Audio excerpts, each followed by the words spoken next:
guys, we're back. Welcome back to the Minecraft Railways board. Now, in my last tutorial for a twin track automatic level crossing, I said that I would make a separate tutorial for how to make a bidirectional single track crossing. Well, here it is. Now obviously I've left the circuitry all open so I can show you how it works, but let's just start by giving you a test run and showing you how it works. So we've got a strike-in point at both ends, approximately equidistant.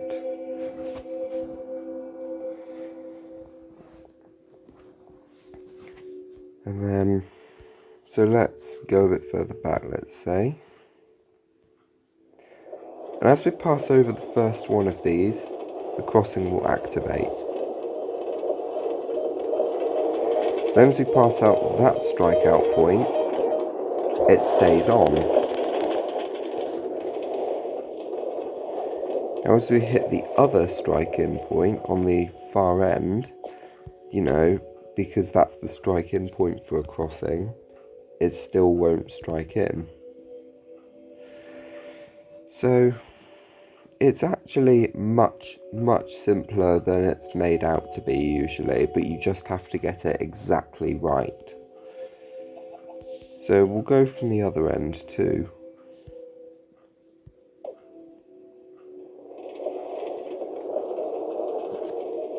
Crossing activates. Now this strikeout doesn't work.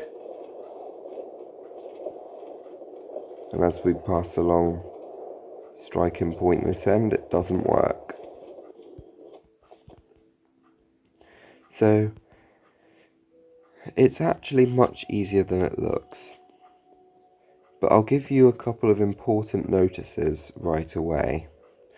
So the method of operation of this crossing is very different from the unidirectional one, and it appears more complicated, but it's actually simpler to wire.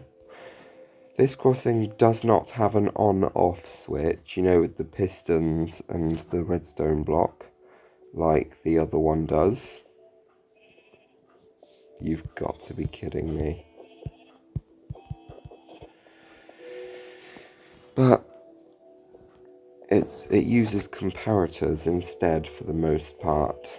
You could integrate a system like this into a unidirectional crossing for both ends, but it would just make it more complicated. However, as this is an automatic level crossing, this particular crossing is open, so it will have crosses above the lights to say that it's an open crossing. But you can have half barriers. So if you decided, per se,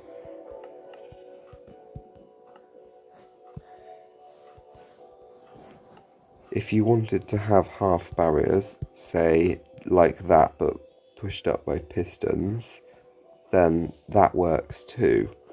But just like the other crossing, it's automatic. Do not install full barriers here. It's just wrong. You don't have full barriers at fully automatic crossings. That's just wrong.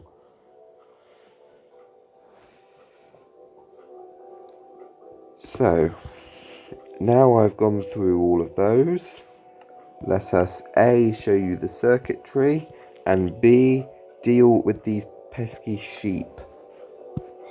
Not now.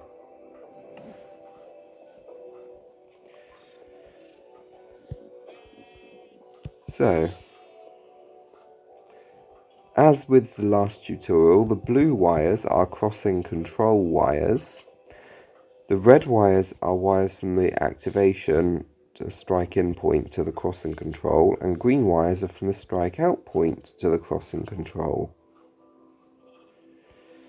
So there is a note block system here, which actually we will notice the tone of the alarms is actually much faster than normal.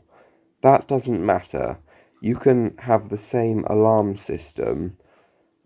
You can have the same alarm system here that you saw at the unidirectional crossing here if you do wish.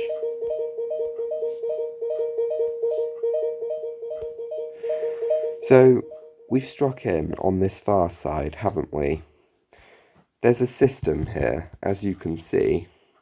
Every one of the strike in and strike out points has a note block thing. No, has a gate, whatever this is called, like this.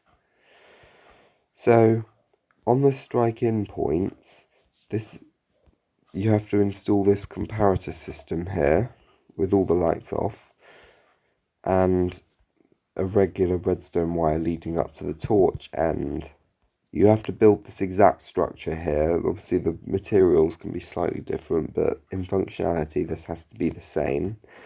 And on the outsides, so the strike in treadles, you have to have the torch on the outside and the redstone wire leading to that.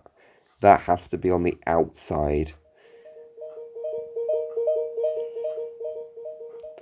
As you can see, that's also the same on this end, but obviously this is in reverse. And that means for the strike out points, for the strike out treadles, it's the opposite. It's the opposite to their respective ends. So the torch ends are in the middle. And then obviously, so a minecart strikes in at this end, yes, and because it goes straight into that end, it activates it right away. But when this wire gets activated at the same time, because it works in reverse here, this treadle doesn't do anything, because that one was activated recently. But if you go that end, so basically, if you're travelling in this direction, then you will hit this one first and strike in. But if you're travelling this end, you will hit this one first, and if this one is active, it means the other one's cancelled out, and that will not activate. In principle, that's how the rest of the systems in this build work. So striking out's exactly the same. If you've just struck in at this end, you will hit the comparator system. You'll hit the comparators and then obviously hit that block, and it still won't.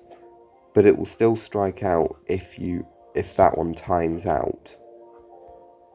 Because that one's only active for a few seconds, as you can see. But obviously you'd have passed over at that point. And it's obviously just the same in reverse here. So the blue crossing control wires here, the alarm system's obviously linked into the crossing itself. But this is basically like the on-off switch here. This little gate works in exactly the same principle.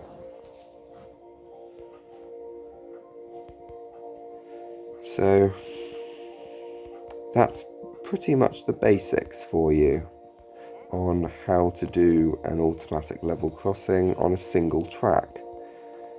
Now that we've shown you all that, let's cover it up and show you what this would look like when it's all working.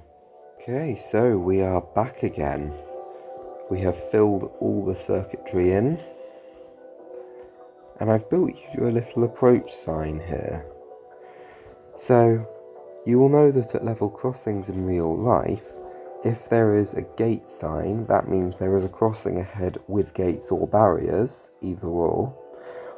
And then a picture of a steam train means that there is a level crossing without gates or barriers ahead.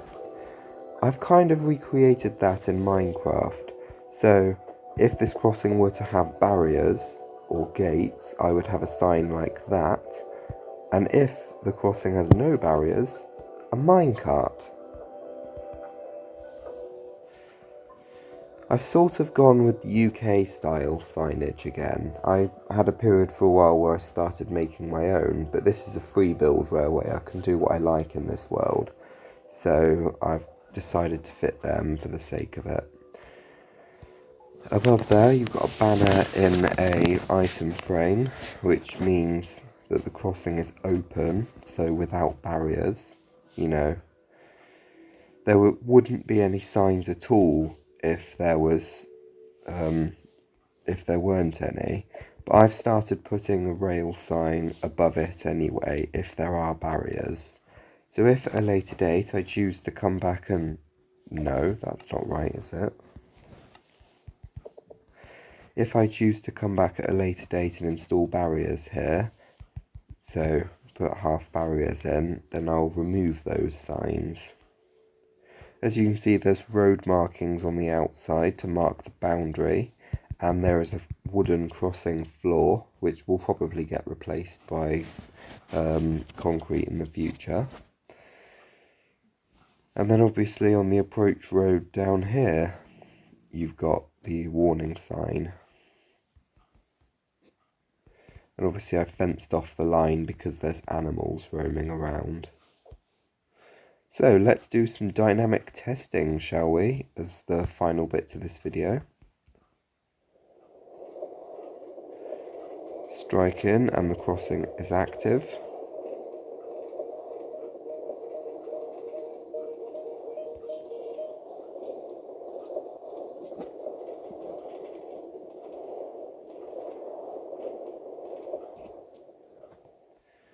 And then we'll strike in on the other side.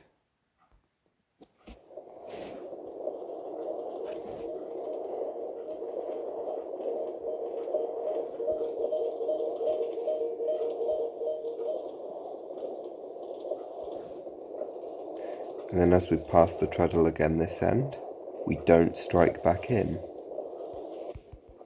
Obviously I've not fenced off this part of the line. Whether I do or not, we'll have to decide. But that is it. That is the second ever commissioning of the so-called Durnley system of single track level crossing control. So that is it from today's video. Thanks for watching. Hope you found it useful, and we'll see you next time.